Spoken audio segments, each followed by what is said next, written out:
എല്ലാവർക്കും happy new year കേട്ടോ. അപ്പോൾ ഇന്ന് വളരെ സ്പെഷ്യൽ ആയിട്ടുള്ള ദിവസമാണ്. സ്നേഹിതയിൽ ജനുവരി 1 തന്നെ നമുക്ക് 4 കുട്ടികൾക്ക് ഹോസ്റ്റലിൽ കൊടുക്കാൻ വേണ്ടിയിട്ട് പറ്റും. മാസം ചാരിറ്റബിൾ ട്രസ്റ്റ് എന്ന് പറഞ്ഞിരുന്നു സ്ഥാപനം. ആ സ്ഥാപനം ഫുള്ള് വേറൊരു സ്ഥലത്തേക്ക് ഷിഫ്റ്റ് ആയിട്ട് മാറ്റിയിട്ടുണ്ട് കേട്ടോ. മഞ്ചേരി മേലാക്കം മാരുതി റൂട്ടിൽ ഇനോവ ഉണ്ടായിരുന്നു. അത് പൂർണ്ണമായിട്ട് ഒഴിവാക്കിയിട്ടുണ്ട്. പൂർണ്ണമായിട്ട് ഒഴിവാക്കി എന്ന് പറഞ്ഞാൽ ലൈസൻസിന്റെ കാര്യങ്ങളാൽ കുട്ടികളൊക്കെ സേഫ് ആയിട്ട് ഓരോ സ്ഥാപനത്തേക്ക് മാറി 4 കുട്ടികൾ സ്പെഷ്യൽ ആയിട്ടുള്ള 4 കുട്ടികൾ ഇപ്പം ഉമ്മയും കാര്യമായിട്ട് ആരും നോക്കാനില്ലാത്ത 4 കുട്ടികൾ ലീലാത്ത അവിടെ കൊണ്ടുവരുന്നുണ്ട്. അപ്പൊ സ്നേഹിത നമ്മൾ മുഴുവനായിട്ട് ക്ലീൻ ചെയ്തു, പെയിന്റ് അടിച്ചു, അതിന്റെ ഉള്ളിൽ കാര്യങ്ങളൊക്കെ റെഡിയാക്കി. ഇനി ഒരു കിടക്കാല കട്ടിലും കാര്യങ്ങളൊക്കെ ഒന്ന് സെറ്റ് ചെയ്യാനുള്ളൂ. ലൈറ്റും കാര്യങ്ങളും എല്ലാം റെഡിയാക്കി, വേസ്റ്റിന്റെ കാര്യങ്ങളൊക്കെ റെഡിയാക്കി, വെള്ളം റെഡിയാക്കി, ഫുള്ളായിട്ട് പെയിന്റ് അടിച്ചു. നല്ല ഉഷാറായിട്ട് എല്ലാ കാര്യങ്ങളും ചെയ്തിട്ടുണ്ട്. വളരെയധികം സന്തോഷത്തിലാണ്. ഈ പുതുവത്സരത്തിൽ ഇതൊക്കെ ചെയ്യാൻ പറ്റില്ലോ എന്നില്ല, വളരെയധികം സന്തോഷമുണ്ട്. അപ്പൊ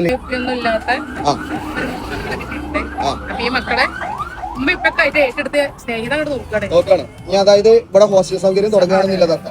അപ്പൊ ജനുവരി 1 തന്നെ ഞങ്ങൾക്ക് സൂപ്പർ ആയിട്ട് മനോഹരമായിട്ടുള്ള എല്ലാ പെയിന്റിങ് എല്ലാം കഴിഞ്ഞ് ലീലാത്ത ഇത് കണ്ടിട്ടില്ല. ലീലാത്തയും വരികയാണ്, ഫസ്റ്റ് ആയിട്ട് വരികയാണ്. അപ്പൊ 1-ാം തീയതി ആയപ്പോ നമുക്ക് വൃത്തിയുള്ള ഒരു സ്ഥാപനത്തേക്ക് വരെ മാറ്റാൻ വേണ്ടിയിട്ട് സാധിച്ചു.